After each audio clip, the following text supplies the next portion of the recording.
ഇന്ന് പത്രത്തിൽ കണ്ട രസകരമായൊരു വാർത്തയാണ്. നടന്ന സംഭവമായതുകൊണ്ടാണ് 77 വയസ്സുള്ള ദക്ഷിണ മുംബൈയിലെ ഒരു സ്ത്രീയെ 1 മാസം ഡിജിറ്റൽ അറസ്റ്റിൽ ഒരു സൈബർ തട്ടിപ്പ് സംഘം കസ്റ്റഡിയിൽ വെച്ചിരിക്കുന്നു.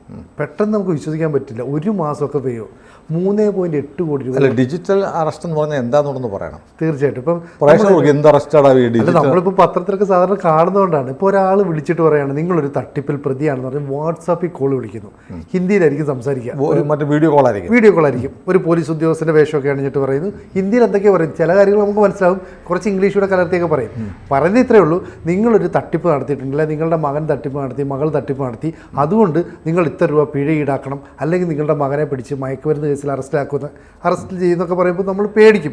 ഇത് പ്രായമായ സ്ത്രീകളെ അല്ലെങ്കിൽ കുറച്ച് വിദ്യാഭ്യാസം കുറഞ്ഞ പുരുഷന്മാരെ ഉൾപ്പെടെയുള്ളവരെയൊക്കെ തട്ടിക്കുന്നൊരു സംഭവമാണ്. അത്തരത്തിലൊരു സംഭവം നടന്നിട്ട് 3.8 കോടി രൂപ തട്ടിയെടുത്തു എന്ന് പറയുമ്പോൾ ഇവരെ വിളിച്ചിട്ട് പറയുന്നത് നിങ്ങൾ തൈവാനിലേക്ക് ഒരു പാഴ്സൽ അയച്ചു.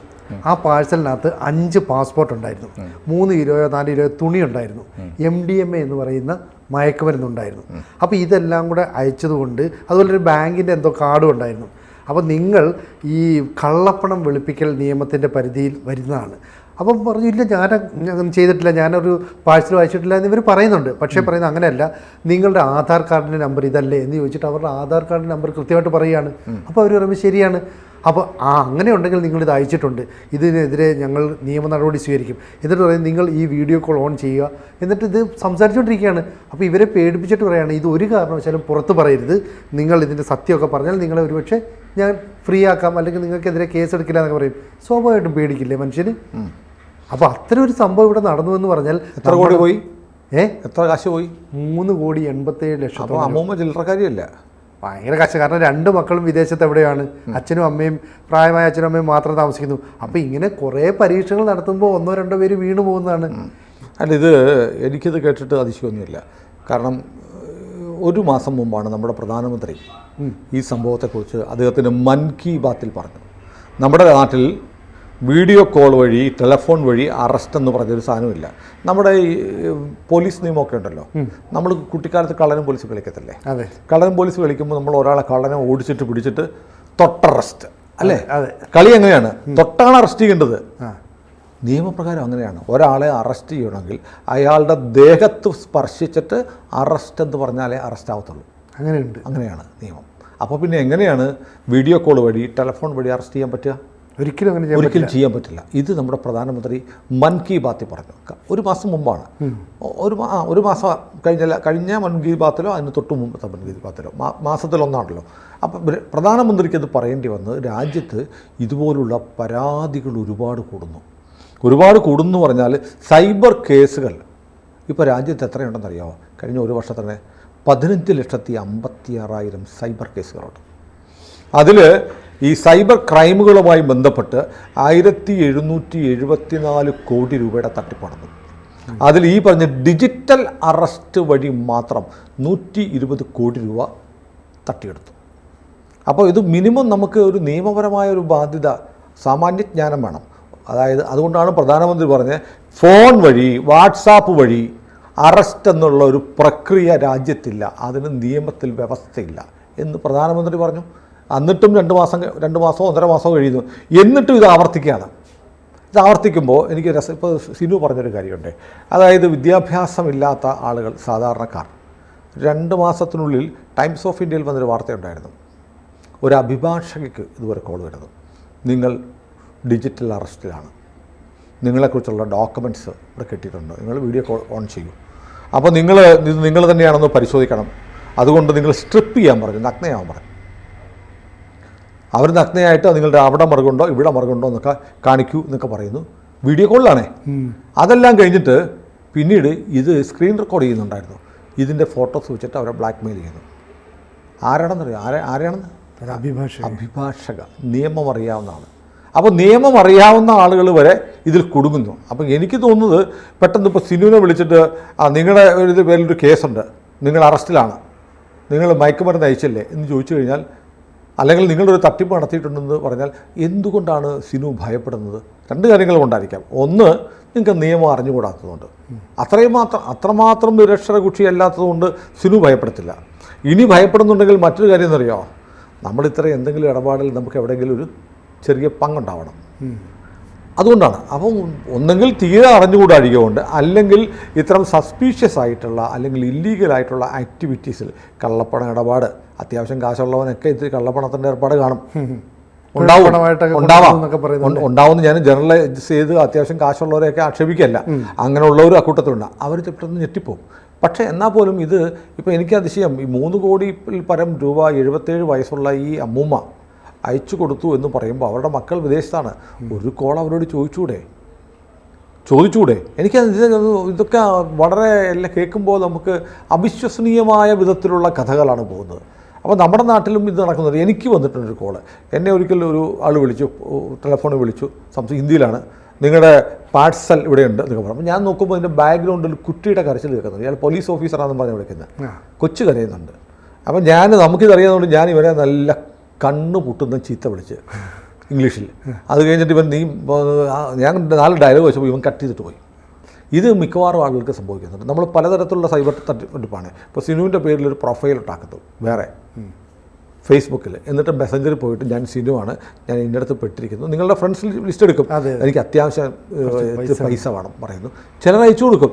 ഇങ്ങനെ പലതരത്തിലുള്ള സൈബർ തട്ടിപ്പ്. ഈ എറണാകുളം സിറ്റിയിൽ എന്നോട് ഒരു എറണാകുളം സിറ്റിയിലെ എൻ്റെ സുഹൃത്തായ ഒരു ACP പറഞ്ഞു, ഒരു സ്ത്രീ, ഒരു യുവതി 7 കോടി രൂപയാണ് ഒരാൾക്ക് കൊടുത്തത്.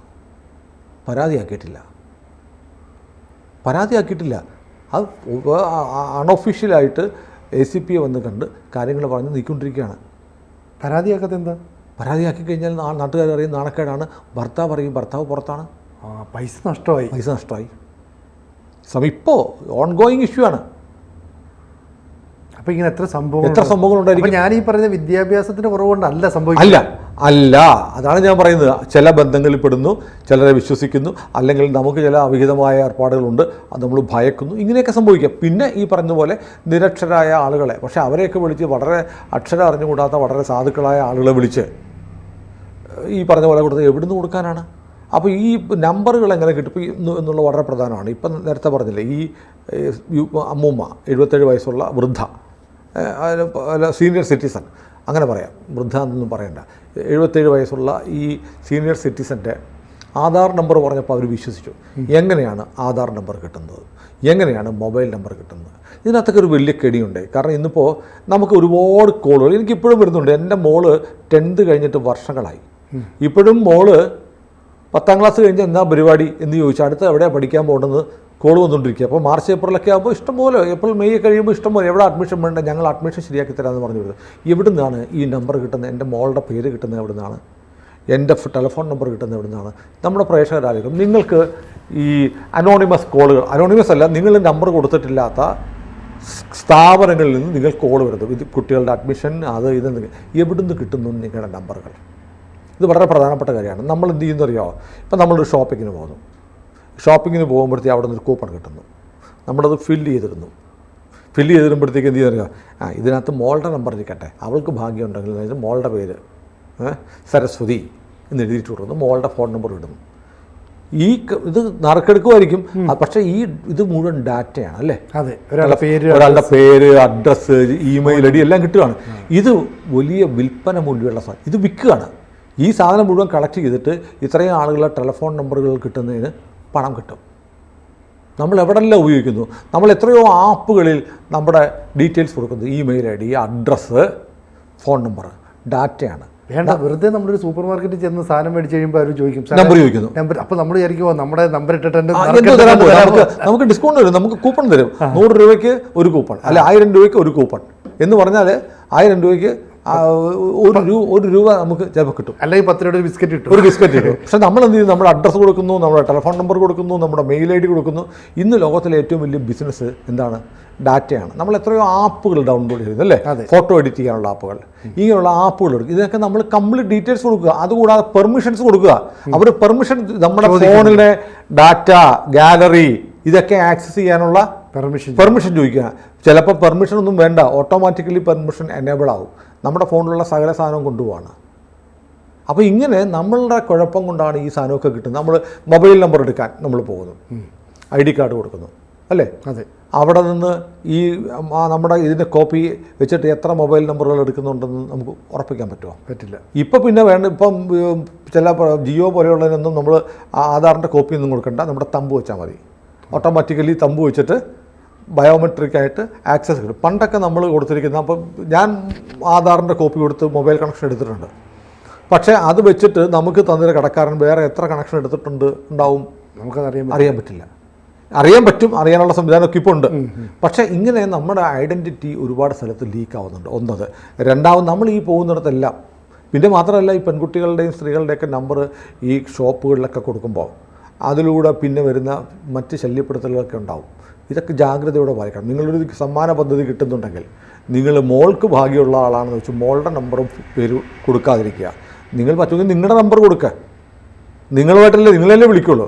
പിന്നെ ഈ തട്ടിപ്പ് ഒരു കാര്യം ഉണ്ടായിക്കഴിഞ്ഞാൽ ഈ ഒരു നിയമത്തിൽ നിങ്ങൾക്ക് ഒരു പോലീസ് നിങ്ങൾക്ക് അറസ്റ്റ് വാറണ്ട് അയച്ചിരിക്കുന്നു, നിങ്ങളെ അറസ്റ്റ് ചെയ്യുന്നു, ടെലിഫോണിലൂടെ അറസ്റ്റ് പറ്റില്ല എന്ന് പറഞ്ഞു.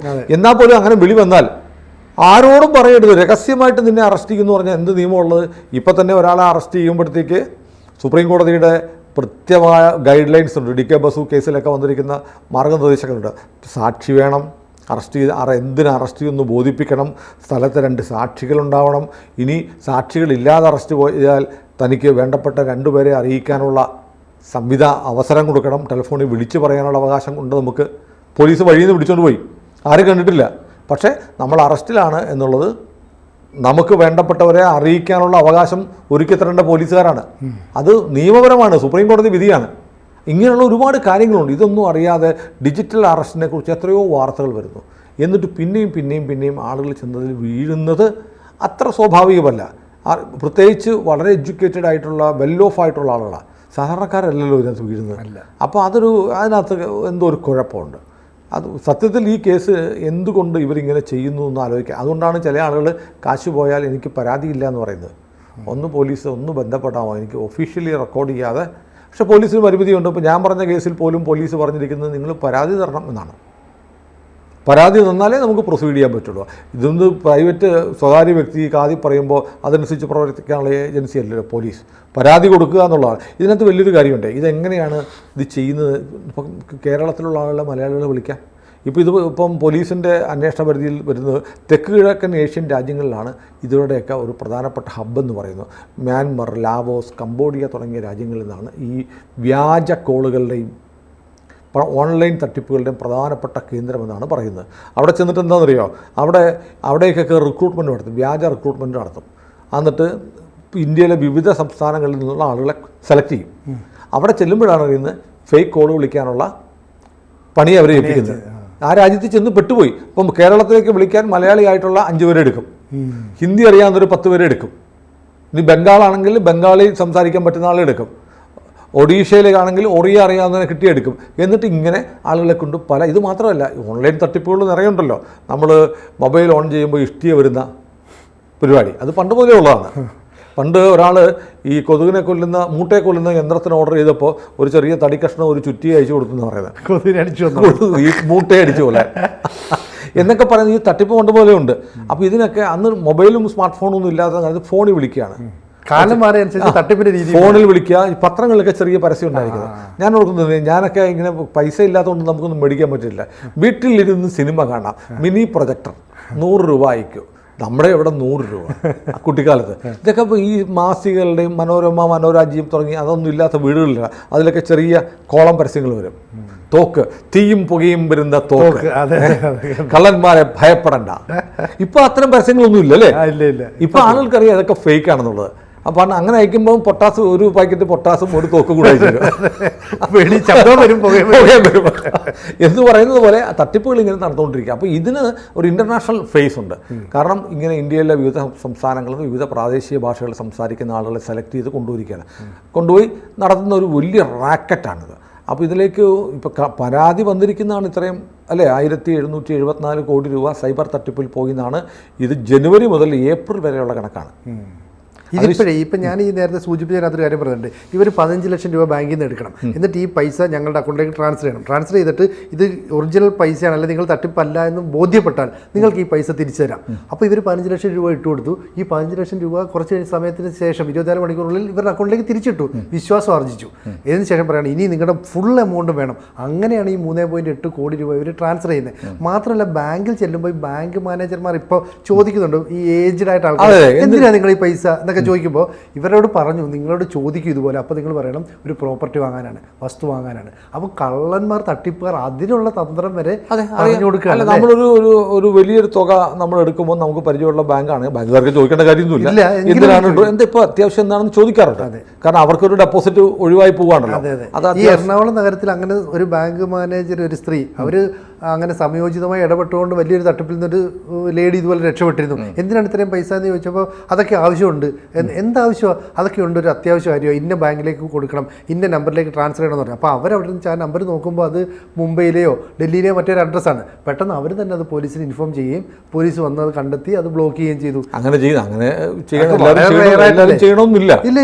ഏതായാലും തട്ടിപ്പുകാർ വീണ്ടും ഇപ്പോൾ പ്രധാനമന്ത്രി രാജ്യത്തോട് പ്രസംഗത്തിൽ പോലും പറഞ്ഞിട്ടും നമ്മുടെ ആളുകൾ ഇതിനകത്ത് വീഴുകയാണ്. അപ്പോൾ ഒളിക്കാൻ പലതും ഉള്ള ആളുകൾ ചിലപ്പോൾ പെട്ടുപോകും, അല്ലാത്ത നിഷ്കളങ്കരായ ആളുകളും പെട്ടുപോകുന്നുണ്ട്. അതുകൊണ്ട് ഡിജിറ്റൽ അറസ്റ്റ് എന്ന് പറയുന്നൊരു അറസ്റ്റ് ഇല്ല. അറസ്റ്റ് എന്ന് പറഞ്ഞാൽ നേരിട്ട് വീട്ടിൽ വന്ന് അറസ്റ്റ് ചെയ്യുന്ന, ദേഹത്ത് തൊടാതെയുള്ള അറസ്റ്റല്ല. ഇതാണ് ഏറ്റവും പ്രധാനപ്പെട്ട കാര്യം.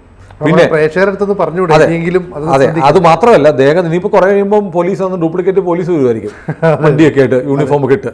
ഞങ്ങൾ ഈ വീഡിയോ കോളിൽ വരുന്നതൊക്കെ പോലീസ് വേഷത്തിലാണ്. അല്ല, വീഡിയോ കോളിലല്ലേ, ഇത് കഴിയുമ്പോഴത്തേക്ക് ഇത് പറ്റുമ്പോഴത്തേക്ക് ഞങ്ങൾ ഡൽഹി പോലീസാണെന്ന് പറഞ്ഞ് 4 പേര് ID കാർഡും ഒക്കെ ആയിട്ട് യൂണിഫോമിൽ വീട്ടിൽ വരാം. അപ്പോഴും നമുക്ക് ചെയ്യേണ്ടത് ഇത്തരം കാര്യങ്ങൾ ഉണ്ടായാൽ നിങ്ങൾ മറ്റുള്ളവരെ അറിയിക്കുക എന്നുള്ളത് നമ്മുടെ അവകാശമാണ്. രഹസ്യമായി അറസ്റ്റ് എന്ന് പറഞ്ഞ പരിപാടിയില്ല.